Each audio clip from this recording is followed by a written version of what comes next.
Hi, welcome to Metal and welcome to Zagreb again. Thank you very much. How are you? As we discussed, I'm quite tired because we flew from Sofia really early this morning, and you know, but I've had an hour's sleep, and I think we'll be okay. You know, I've drunk lots of Red Bull. It's gonna help. And yeah, I'm pretty wired now. So how's the tour going? Well, these dates are actually it's a 2-week tour of rescheduled shows because they were cancelled late last year because of family problems and things. But you know, they're rescheduled now. Yesterday was the first show of the tour, and it went really good. I was very nervous because I haven't played since November. You were nervous after all these years? Yeah, but I hadn't played at all since November. You know, the band was still no out. rehearsals, nothing? Nope. So straight on stage, and it was. But so it's interesting to hear that you still have these butterflies and you're still nervous before the gig. Well, I don't know if it's true, but I like to think that if you're not nervous, then you don't really care. That's what I like to think. Maybe it's not true. Maybe I'm just a nervous person. Do you remember your first gig? Ever? Ever? Oh yeah. So what was it like? Were you nervous, dying before? No, I'm more nervous now than I was then. Then I was kind of like a kid who just thought it's great to just drink a load of beer and play about 4 songs and then fall off stage. You know, and I guess I did that for about 10 years. And then I guess I had to grow up a little bit at some point. Back then, did you imagine that Paradise Lost is going to grow so big on like world level? We've never given it any thought, not at any point. You know, it's kind of like, ooh, they want us to do another album. Great, we'll do another album. And just, well, you know, because you probably interview a lot of bands, but it goes in cycles. You do a writing year, a recording year, a touring year. And it's amazing how fast 10, 15 years can just go like that, and you don't even realise it. You know, it's. Because you just think of you think of it in terms of albums. So you know, it's like this latest album. It's already been out. God knows, maybe nearly a year, and it seems like it only came out yesterday. You know. So you've been playing quite a lot of time together. So where did you meet? Was it like in high school? Like, as far as I know, you were quite young. You were kids, like when you started to play together. Me and Aaron, our other guitarist, and the original drummer, Tuds, who now produces things for MTV and stuff. We went to school together from the age of 11, so I've known him since then. Nick, the singer, I met when I was 16 in a school disco type thing.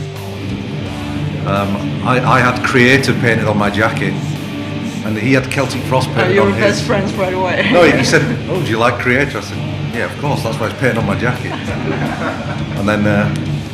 A legacy was born, and Steve, the bass player, I was a printer at the time, and I printed some demo covers, but we didn't have a bass player.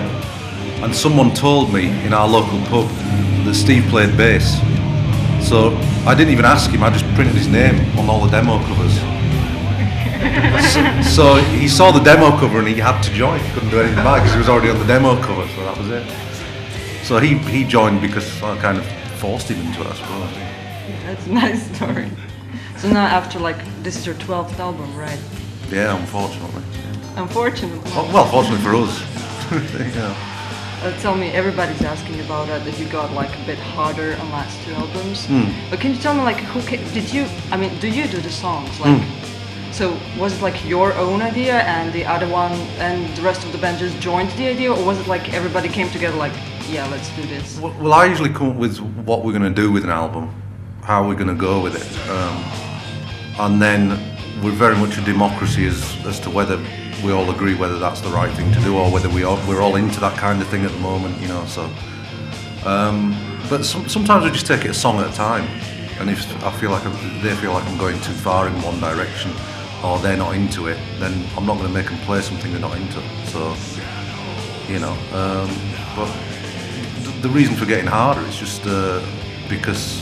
What we're kind of into, you know, having that little time away from it kind of makes you, it seems fresh again to me, you know, if I'd have just listened to Autopsy solidly for 20 years, I don't think I'd same enthusiasm as I do now, you know. Can you explain me the title? Who came up with the name? Because it's quite interesting. It can be interpreted in many ways. Yeah, Nick came up with it, and at first we weren't sure because we thought it was a bit too long for an album title, but we kind of like the idea of a hyphened title. It's kind of a bit old school in a way, but it's a talking point.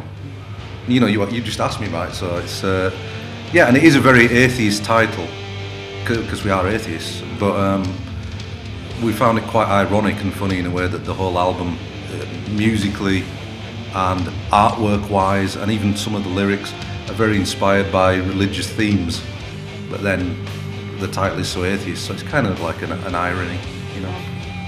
So you recorded it in Sweden, right? Yeah. How did you end up in Sweden? Because we wanted Jens Bogren to produce it.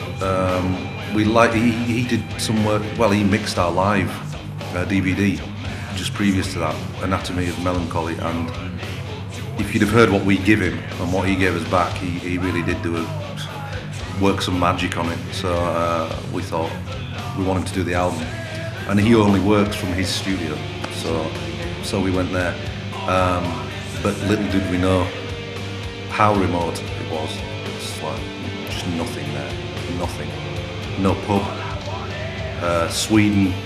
Wasn't it in Malmö or something? No, it's in a place called Örebro, and it's not even in Örebro. It's outside Örebro, and Swedish booze laws. I mean, we recorded 1 second there years and years back. The Swedish have a real problem with alcohol. They don't, you know, they're like. People say the same thing about the British, you know. No, I don't mean that. No, but the British have a good problem with alcohol. The Swedish, it's kind of like they deny it. You know, the only thing near this studio was a supermarket, a co-op, or Coop as they call it, and they sell beer, but only 2%. Yeah, because they have the system thing with alcohol. Yeah, but it's just strange because you don't get you drink shitloads of it. You don't get drunk and you just getting up for a piss all night. You know, like. So you know, I spent like 2 months just pissing, and you know, it's and it was kind of a bit so remote that it became a bit like The Shining, but with 4 Jack Nicholsons, you know, and nobody to axe, you know. So, and it was snowy outside as well all the time, freezing cold. So it was fairly like The Shining. But you're satisfied with the results? Oh, the result's brilliant. I would do it again just because of the result, but I'm not going to pretend it was fun. I also want to ask you about the videos. How do you do videos? How do you choose a song for a video? How do you make them? Do you like tell people what you want to have in a video, or you just find people who do it themselves and interpret the song their way? I don't like videos really. I'm not from a video generation. Really, you know, I think videos killed a lot of artistic talent musically, you know, because then it became style over substance. But enough about that. That makes me sound like an old get. But videos to me, it's like something that's a bit of a necessity. That for bands like us, it's not going to get shown many places, you know. So who really cares? I really liked the video for the title track. A lot of people hated it, but I really liked it. I think it's the woman who's in it's a really good actress, and yeah, not a lot happens, but I think it looks great, and there's a lot of emotion in it, you know. But ultimately, when it comes down to budgets with videos, you know, and we tend to let our record label decide which song they want, because especially recently and with the last album, we didn't write any singles, we didn't want any singles. So as far as video tracks went, we just said to the record company, you decide. And they decided what it's going to look like and everything? Or? No, they sent storyboards through, like directors saying, oh, we've got this idea, we've got that idea. And if anything sounded remotely cool, we'd say, yeah, okay, try that. But I mean, the only way we could get more involved artistically is if the record company just gave us a budget and said, go and do a video. But no record company in the land will do that with a band, because they know they'll just go and buy 2% lager with it or something, you know. Okay, I hope we're gonna get more of your videos because we're gonna play it anyway. Oh, okay. So. Right. Well, you never know. Thank you very much and good luck tonight. Oh, my pleasure. Thanks.